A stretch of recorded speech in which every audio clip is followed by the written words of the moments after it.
แต่เว้ยอยู่บ่มืดตื้อคือมืดคักแท้โอ้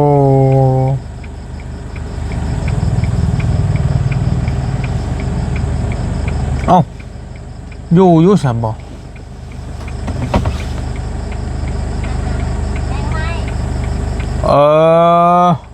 คือมืดแท้สะดอก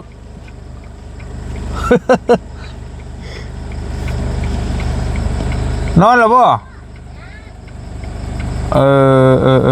เอาตามลังกันต้องแต่งมาเลย นอนดึกเติบหมอหน่อยกันเนาะว้าวไปเปิดประตูกันไปทางไหนคือมาคำฮะไปทางไหนคือมาคำไปน้ำหมูไก่นี่แหละ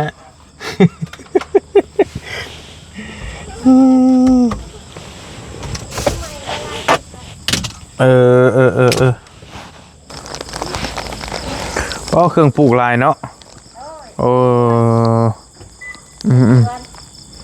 เดี๋ยวบุ้มีพายุแถวดอกสมอยอยู่พอดีบอลลี่กำลังแวะมาแต่กำลังผ่านมาแต่พูดละทั้งเหนือก็เลยแวะมาหาทั้งสาวจอยสาวเตลเขาก่อนบอลมาหาจะโดนเลยสวัสดีอะโล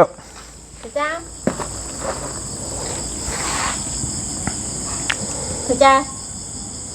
กินไหมยังไม่ได้นอนตีแวะมายามก่อนกินฮอดไม่ได้เห็นแต่เฮงล่ะเฮ้โอ้ยคนใส่คำมันเป็นนี่แหละเหมือนกันหลายทางไปกับโบเมนชีใกล้ๆลงไปลงมาคำไอ้ต้อยมาอายุมือนั่นกับมาแวะหาเจ้าที่เมนวันที่อย่างวะจังวะมาแล้วบ่เห็นเจ้าแล้วก็เลยไปมากลางเว้นดอกไปหากินบ่ไปคุมือสัมภาษณ์เลยไปหายังน่ะไปหาหน่อไม้ดอกกระเจียวมาขายบ่ยังอยู่บ่ซื้อน้ำนี่ผมพอสิกินได้บ่ลายพอจะได้กินดิซื้อเป็นวัดบ่ฮะมาอร่อยกินดอก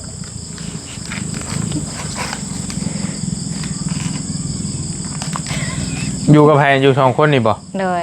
เอาเลยเป็นอะไรเรื่องเล่าข่อยกับแต่ย่านแท้นี่ยันงูยันงูแล้วมันหกเนาะมานั่งพี่ก็ได้บอกกับบุปผานั่นตีบอกเห็นว่าพี่น้องมันหกหมดเครื่องปลูกของพังแล้วเต็มส่วนอ้อมเพื่อนบัดใครอยู่ทางนั้นมีกำแพงเหรอแล้วเลยทางล่างโลงเจี๋ยจะทั้งหลังกำแพงบริเฮ็ดให้ได้กี่ได้ข้างเดียวไอ้ต้อยยาแล้วเลยแล้วบังแดดบังลมได้เนี่ยกินข้าวแรงหรอบ่เลยได้ยังกินต้มมีเดี๋ยวต้มมีกินอีกเอาไปในบ้านแม่หั่นแกงอันนั้นต้มน้ำไม้นั่งลงลูกนั่งลง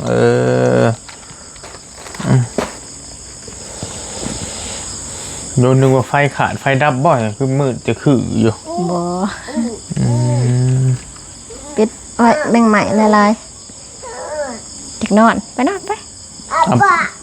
สินอนบ่ไปนอนบ่จะให้แม่ไปนอนเนาะจักน้อยลูกแล้วเบิ่งนี่กันก็ได้นี่ไปเบิ่งนั่งไปเบิ่งนั่งมาไปเปิดให้ไปมาลุงจะเปิดให้มานี่มีรหัสอีกแล้วเบิ่งนี่กันไหม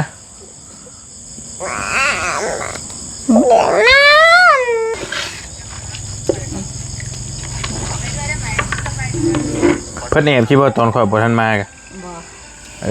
เด็กน้อยเนาะเด็กน้อยเห็นแขกประมาณนี้แหละพี่น้องใช่ป่ะเจ้าแต่เอานี่มาให้กินพี่น้องหมักเงี้ยวหมักไฟเงาไฟหรือหมักเงี้ยว เดินยากหน่อยหนึงเอ้าบ่ ยอมเป็นใช่ปะ อิ่มไปนั่นบ่โตกะ มันส่ง อืม มันส่ง น้ำวัดนี่บ่นี่ เลย อืม แต่เว้นนี่ปลาบุญมา โอ้มันก็ยังเป็นอยู่เนาะเริ่มเป็นแล้วพี่น้องหวาน เป็นเอาว่ากะลายโยกันบ่หมดก่อน บ่ จะกลับไปกินน้ำเพิ่นน่ะมื้ออื่น บ่ อันนั้นบ่ บ่หมดก่อน ได้แล้วนี่ก็ได้อร่อยมาก ใช่ปะ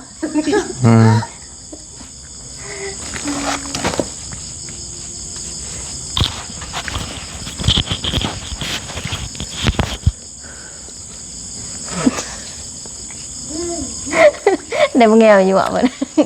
พอได้มันเงี้ยวอยู่ข้าวน้ำซ้ำปลาเจ้าก็มีกินอยู่บ่ซะแตว เลยมีอยู่ ยังหลายอยู่บ่ เลยก็คือสิกุมอยู่ประมาณ2 เดือน ใครอยู่ซะ บ่เปิดเด้ เบิดก็ยาอยู่ เอาขึ้น บ่เบิดก็ยาพุงน่ะ จะน่าลงชิ ยังบ่อยากเบิ่งพุงโต อยู่รถไปนี่เอานี่ใส่เอาคำกินไป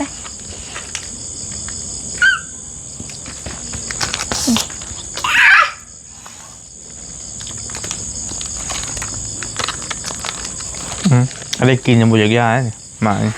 เอาเกลือไปงอวะ บ่ได้แล้วกินยังดอกนี่แหละค่อยนะแซ่บดี สมดิ สมทักอยู่อันนั้นได้ใช่พ่อเพิ่นไปใช่ ไปเห็นงาน ยังคือเก่าอยู่ดี เลย บ่ได้ติดตามข่าวได้ข่อยกะบ่ได้ยินตอนนั้นคือว่าบ่เตียงสิเอาไปเพาะสวนกระเพาะกาแฟบ่ได้ยินข่าวๆบ่ได้เบิ่งรายละเอียดคัก บ่ได้ไปแล้วเพิ่นไปเฮ็ดเวียกอยู่เวียง อยากน้ำเพื่อนน้ำสั่นนี่ต้องปลูกลายเปิด เราไปเวียง เลย ไปโดนบันไดเลย 10 ปลายมือ ถ้าก็ไปบางที่ปลายมือนี่บ่ เลย เอ้า ยังบ่ได้ถึงไปได้ใช่ เลย ไปเฮ็ดหยังหาซะเดียวบ่ได้ ไปเฮ็ดเวียกน้ำทางแล้วหักได้18 มื้อ โอ้เราเฮ็ดทางได้เนาะ เลย ว่ากันก่อนตอนน่ะ เกี่ยวกับทางน่ะ ผมหมายว่าเส้นทางเพิ่นเฮ็ดไปฮอดชายเฮาก็ไปอยู่หั่นนะ เลย ไปนอนอยู่หั่นบุกแคมป์นอนได้หั่นเนาะ เลย หลายคนไป บ่ดื้อเลยลูก ไปสิเดืออุ้ย เส้นทางไปนี่ เอานี่รถไปแล้วรถไปแล้วอยากแอบ เนาะ มึงไปเอาเกลือจับให้ไหมอ๋ออยากแอบเลยวันนี้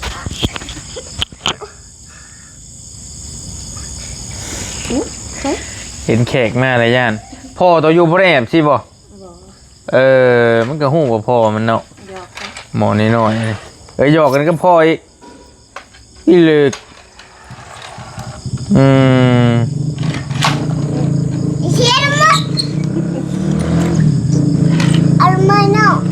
ใช่หรอไปมาแล้ว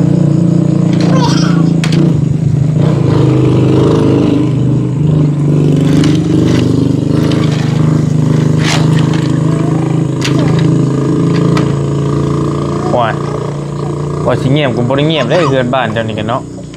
แต่ยาวๆคือกันบ้านน้อยๆนี่กัน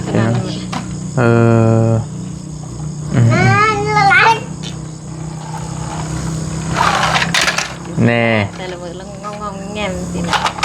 สองแม่ลูกติ แต่ปลา อืม ปลาก็มีแต่น้ำใหม่ก็ต้องเจียวนั่นแหละอย่างอื่นมันบ่มีไปหาเห็ดปวกบ่ได้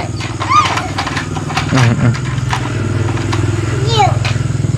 มันมีกระทรงหาในเด้อเห็ดปวกเด้อ โอ้ยบ่ได้จังนะ ยังบ่ทัน สี่มื้อบ่เห็นได้จัง พอท่านฮอดคอยซ้ำดอกคอยเบิ่งหลายคนเด้เขาขายเซลล์อยู่เนาะ อย่างไร เอาไม่ใช่ ปลา มันยังบ่ทันหลายบ่ เห็ดปวกใหญ่ อืม ไม่เห็ดปวกน้อย อืม เห็ดปวกน้อยทำบ่ได้กินเยอะ อืม เห็ดปวกใหญ่เนี่ยบ่จักบอล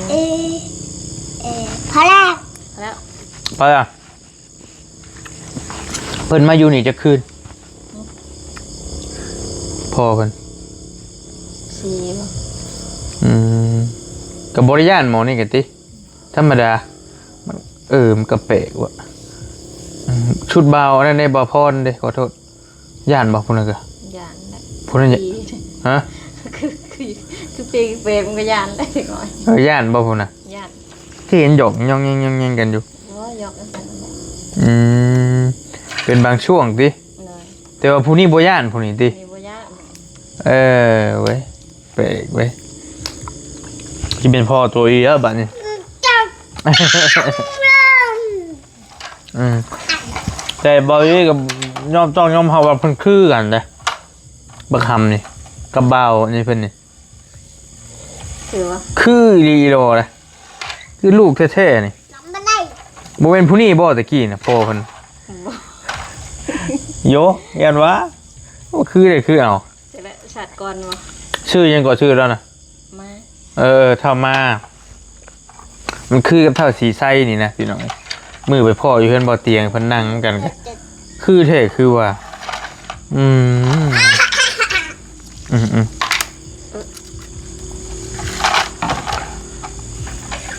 เป็นกรรมกรนะเราเนาะ เลย เป็นกรรมกรไปเฮ็ดถนนพี่น้องเอ้ย เขียนว่าเลย ไอ้ถนนน้ำบริษัทเพิ่นเบิ่งเป็นพาไปฮอดแชก็เฮ็ดไปฮอดฮักหยุดไปเรื่อยๆเฮ็ดไปเรื่อยๆนะเฮ็ดทำทางไปว่าซั่น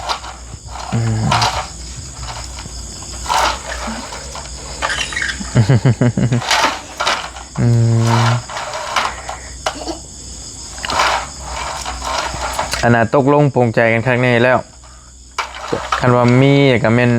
คือยังบ่ทันได้ขอเลยเนาะทุกเจ้าเนาะแต่มันคันมีเงินก็จังนัดกันไหมสิได้ขอกันครั้งนี้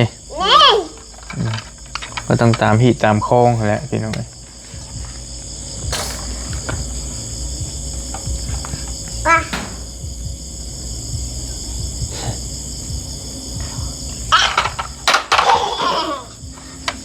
ขอแล้วก็แต่ง แต่ลำนี่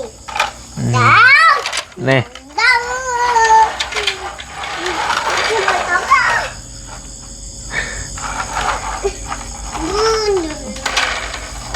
ชมเจ้าว่าอยากปิดยูไฟกันเนาะปิดมาแล้วมันก็ฮู้เรื่องอยู่เปิดมันก็ฮู้เรื่องอยู่เลยพี่น้อง เถื่อปัด ป้าตัว จะไม่ทันเต็มมัดแถวนี่ อ่า ทางใต้ทางเหนือก็บ่เห็นมา และ ปัด และเจ้าปิดแล้วก็ต้องได้ปิดบนคืนบ่นี่เห็น บ่ ฮะ บ่ปิดเฉพาะเจ้าชิมาแหละแมงใหม่มันลาย เอ้า อืม ไว้จังซี่นะบางเถื่อก็ปิดประหยัดไฟอ่ะ ปิดเปิดเอาก็บ่มีหยังเป็นตาย่านติอืม ก็ต้องก็ดูแล นี่ก็เป็นหยังน่ะลูกล่ะ รถต่ รถตามโตบ่อืมจักปีแหละโตปีนี้ ำ3 ปี 3 ปีบ่ เลยวันที่29นี่ก็3 ปีกับ1 เดือน เกิด29บ่อื 29 เมษายน มสิเกิดก่อน29 เมษาติ เกิดก่อนลูกบอลลี่ 2-3 เดือนนี่แหละ เอารถเหยียบไปเยอะรถ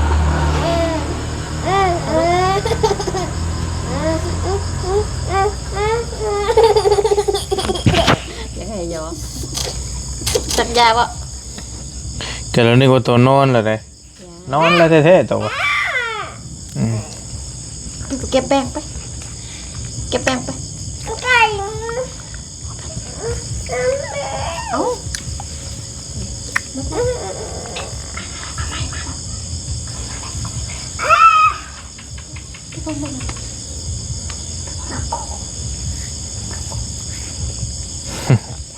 ชีวิตสองแม่ลูกห้องแห้งอยู่ประมาณนี้แหละแม่ลูกอ่อนแจ้งระบบผลเบาแจ้งว่าแจ้งระบบ บัดแจงบัดบ่ อืม มันได้ส่งภาษา พอดีอ่างบอลีเบิงทรงเหลือกับน้องนี่ลูกลุงเฮิมเด้แต่ยังบดแจ้งไปได้นั่นแกเกิดก่อนลูกสาวบอลีแต่จะผู้งันผู้โด ชมบ่มือชม ตัวซื้อยังหำตัวซื้อยังหลก บ่จักครับ ซื้อยังตัวน่ะหนูซื้ออะไรโลกเหมือนพ่อเหมือนแม่โลก ไก่ ไปเอาแมงไปเอาแมงไปโอ้ยมันแมงกินนม กินนมยังไหลนมแม่นะ กินนมแม่อยู่บ่หรือกินนมยังเดี๋ยวนี้ ปะแล้ว อืม ทำไม ไปเอาเกลือมาจับนี่เอาไปเอาเกลือไหม บัดบอลี่เมื่อมาสมอยแต่บางทรง เก็บอันน่ะ บางทรง หลานน้อยเพิ่นอยากญาติคนพี่น้องเบิ่งก่อนต้องสบายดีเด้อพี่น้องเด้อเดี๋ยวสิบ่เห็นหน้าเดี๋ยวสิ AI เพิ่นสิว่าบ่แม่นอีกนะสบายดีพอดีมื้อนี้มาเยี่ยมเพื่อนสาวแตวมาเยี่ยมสาวแตวกับหลานน้อยเพิ่นนี่แหละมาเห็นแล้วก็สิประมาณนี้แหละพี่น้องเอ้ยมาถามข้าวเพิ่นบ่ได้มาแต่ดนล่ะบ่ลีก็ได้หลายมื้อหลายวันพอสมควรเห็นแล้วได้คุยกับเราตั้งแต่ช่วงอันน่ะไปเฮือนบ่เตียงพุ่นแหละตั้งแต่เราไปกับผู้บ่าวเรา ไปเฮือนบ่เตียงช่วงสงกรานต์ซะก็เป็นเดือนแล้วบ่ว่าหลายมื้อพี่น้องเนาะเดือนปลายแล้วนี่เพิ่นไปก็ได้คุยกับเพิ่นช่วงมื้อบริไปซื้อรถแม่นมื้อเดียวกันแล้วมื้อบริไปซื้อรถไปให้ทางแม่น้องยุริเพิ่นพี่น้องมื้อนั่นเลยแล้วก็ไปเห็นเจ้าแตวแล้วบริกำลังสิออกไปซื้อรถเลยเลยเห็นแล้วก็เลยไปคุยนำ กินนมแม่กินนมไปเขากินนมไปอันนี้เอาขนมเนี่ยไปกินขนมก็มีไปต้มเด้อเอาไปกินไป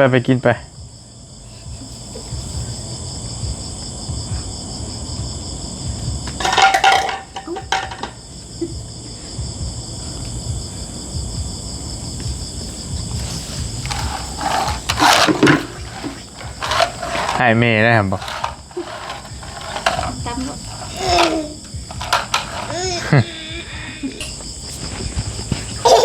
ไปกันเมื่อป้าก่อนเด้อเสร็จเด้อเมื่อป้าโตกันเด้อมาโตก็ดื้อนี่ไปแล้วกัดจุก นัววะ ส่งบริษัทบ่กัดอยู่เมืองส่ง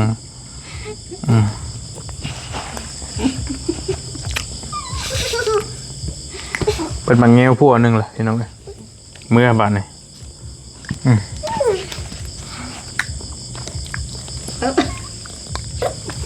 ดื้อพอสมควร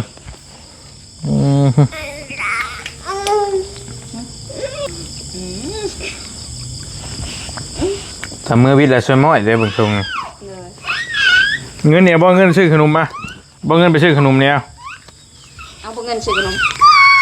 ว้าว แล้วแต่เธอเด้อ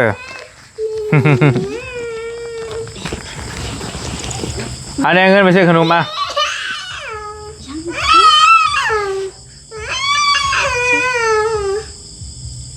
อยากแอบอ๋อที่สุด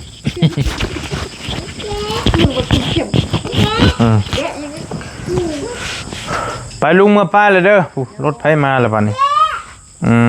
ก็จะไปลินไปเที่ยวอันนี้เป็นเครื่องปลูกของพังเหรอพี่น้องเนาะมักทั่วมักทางก็กำลังขึ้นข้างมะเขือก็มีนี่โอ้เป็นหมากแล้วบ่เอาแล้ว มันยังบ่ทันใหญ่หมากทั่วหมากสลีหมากหุ่งเด้นี่มะเขือแล้วสเตลกำลังเป็นหมาก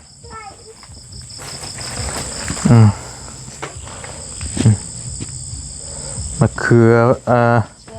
กกหน่อไม้กกดอกไม้เห็นนะและมักทั่วกำลังขึ้นข้างพี่น้องเนาะพี่ทางนี้ก็มืดเลยมักพริกไม่เชื่อพี่จะกินมักชลีบ่กกดอกไม้ผักบ่งก็มีโอ้โมเมนต์ตัวมันเหี่ยวใช่บ่เนี่ยสิใช่ โยนัวมาโทษแล้วมักเขือมักสลีโตคือแอบพิลึกพิลือแท้เอาเนี่ยเอาให้เอาไปซื้อนมกินเอาตั้งโพดโพลีพูนี่หน่อยนี่อันนี้เอาให้เพิ่นเนี่ยบอยโยสันนี่เด้อลุงใส่นี่เด้อเอาไว้ให้บังคับเอาไว้ให้บังคับเอามาไปซื้อขนมกินลูกเอานี่ลุงไว้นี่เด้อตัวมาเอาเด้อไว้รถนี่เด้อระวังเฮียเด้อมาเยี่ยมสเตลครับที่น้อยเพิ่นกะแล้วแต่โดยก่อนไปก่อนอยู่สองเอ้ยคนช่างบ่อยากได้เงินอยู่สองไม่ลูกเพิ่นมายามบอลี่กันได้ดนได้มาเถื่อเป็นเดือนเลยว่าท่านได้คุยกับเราตั้งแต่ช่วงบอลี่ซื้อรถจักรให้ทางเมียบอลี่อยู่ดีมีแห้งโชคมานไปก่อนบ๊ายบายพี่น้อง